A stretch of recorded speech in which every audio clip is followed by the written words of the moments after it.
Olá pessoal, aqui é o Vinícius da equipe Ultron e dando continuidade ao nosso projeto do micromouse, hoje a gente vai falar sobre IMU e o sensor MPU 6050.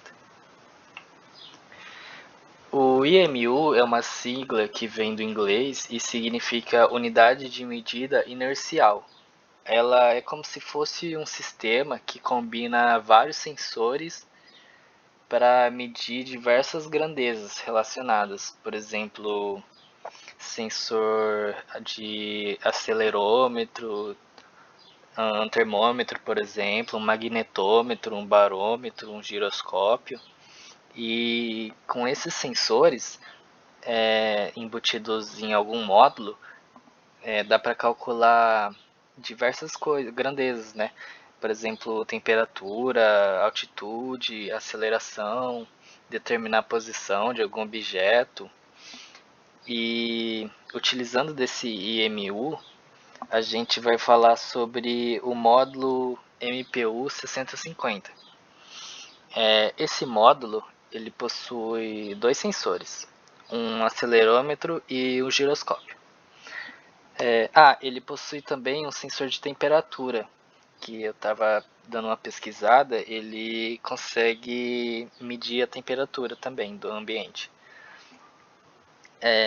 Mas no nosso projeto a gente vai utilizar o acelerômetro e o giroscópio.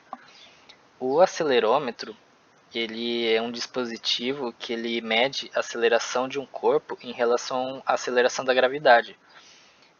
Por exemplo, ele mede a aceleração que é exercida, né, sobre algum objeto e ele faz em resposta a isso, ele faz alguma ação dependendo do movimento que é executado pelo esse objeto.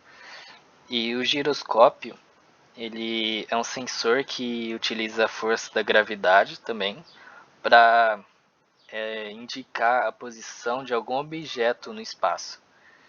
E ele é bem útil também para identificar se gira, se alguma coisa ela gira em torno de si mesmo, do próprio eixo, ou se, por exemplo, ela aponta para cima, para baixo, para o lado.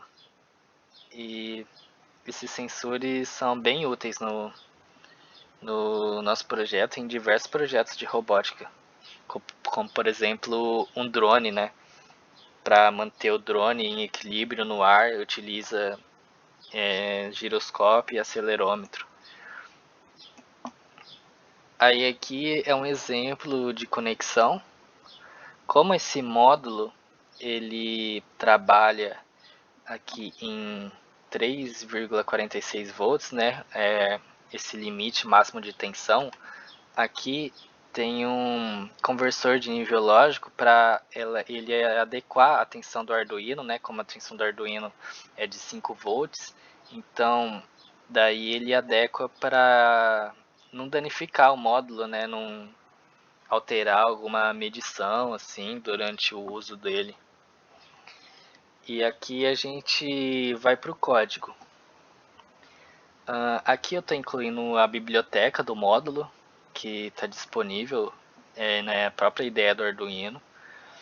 Aqui eu incluo a biblioteca wire.h, que é uma biblioteca de comunicação padrão I2C, que é um protocolo de comunicação que basicamente vai facilitar bastante as nossas conexões de hardware, e porque ela utiliza endereço para identificar cada módulo conectado, né, ao Arduino. E daí aqui eu estou criando um objeto desse tipo MPU 6050, né, com a comunicação I2C. E aqui eu crio uma variável do tipo long, que eu chamei de tempo, que a gente vai utilizar mais para frente. Eu determinei ela como um valor inicial 0. E aqui na void setup, eu iniciei o monitor serial, né, a comunicação serial, com 9600 da taxa de bits dele. Aqui eu inicio a comunicação I2C. Aqui nessa linha eu inicio a comunicação com o módulo MPU 6050 e aqui, nessa linha aqui, eu começo a transmissão de dados com o sensor. Daí aqui para o loop eu estou atualizando a transmissão de dados e eu criei esse if aqui para como se fosse um temporizador para ele calcular as grandezas de tempo em tempo. Essa função milis aqui, ela é uma função do próprio Arduino que ela retorna o número de milissegundos que se passaram desde que o programa começou. Ou seja, rodou o programa, quando roda o programa, a função começa a contar em milissegundos. Daí, se for menor que o tempo, aqui eu cometi um erro aqui, teria que ser tempo, né?